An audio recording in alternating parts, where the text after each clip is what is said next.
আচ্ছা আপনারা কথা বলেন, আপনারা তাহলে কথা বলেন, আমি শুনি। ভাইয়া আপনারা যদি এত কথা বলেন আমি বলতে পারবো না।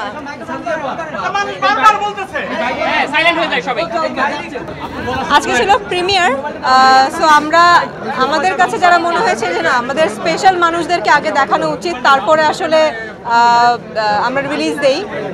তো আমাদের কাছে মনে হচ্ছে আপনারা যারা সাংবাদিক ভাই বোনেরা আছেন আমাদের কাছে আপনারাই স্পেশাল। তো আপনাদেরকে নিয়ে প্রথম প্রিমিয়ার দেখলাম। সাধারণত আমার জানা মতে আমি দেখিনি যে একটা ওয়েব সিরিজের প্রিমিয়ার হয় এবং ডিরেক্টর এত সাহস করে দেখায় যে আগে প্রিমিয়ারে দেখিয়ে ফেলি।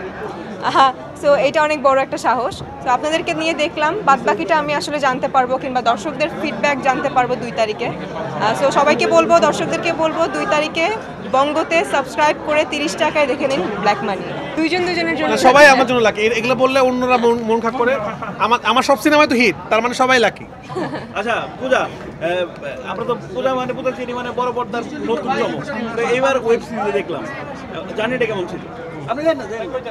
জার্নিটা খুব ভালো। দেখেন আমি একজন অভিনেত্রী, আমি অভিনয় করতে চাই, অভিনয়ের ক্ষুধা আমার মধ্যে আছে। সেটা যেই প্ল্যাটফর্ম হোক, ওটিটি প্ল্যাটফর্ম কিংবা সিনেমা হল, সেটা যেটাই হোক, গল্প ভালো থাকলে, ডিরেক্টর ভালো থাকলে, ক্যাপ্টেন অফ দ্য শিপ সবকিছু ভালো থাকলে কেন নয়। আচ্ছা আপনারা কথা বলেন, আপনারা তাহলে কথা বলেন, আমি শুনি। আচ্ছা একটু জানাবো যে ব্ল্যাক মানি 2 আসতেছে কিনা।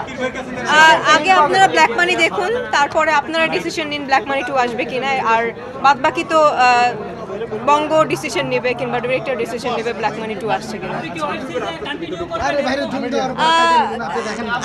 আমার ইচ্ছে হচ্ছে অ্যাক্টিং করা। আমি যে অ্যাক্টিং করার চেষ্টা করি কিংবা অ্যাক্টিং করতে চাই, এটা আসলে সিনেমা কিংবা অভিনয়ের মাধ্যমে ফুটিয়ে তুলতে চাই। সো সেটা আমি এর আগেও বলেছি, সেটা যেই পর্দায় হোক না কেন, আমি যদি ভালো গল্প পাই অবশ্যই করব। কোনো চ্যালেঞ্জের সম্মুখীন হতে হয়নি, কারণ খুবই পটু এবং দক্ষ ডিরেক্টর ছিল আমাদের সাথে। সো কোনো চ্যালেঞ্জিং সিচুয়েশন ফেস করতে হয়নি।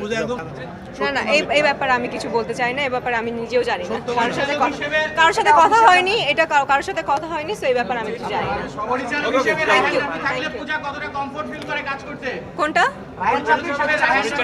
না দেখুন, উনি হচ্ছেন আমার ফার্স্ট ডিরেক্টর এবং তার মাধ্যমেই আমার পথ চলা। যদিও রাজ চক্রবর্তীর সাথে ফার্স্টে কাজ হয়ে গেছে, বাট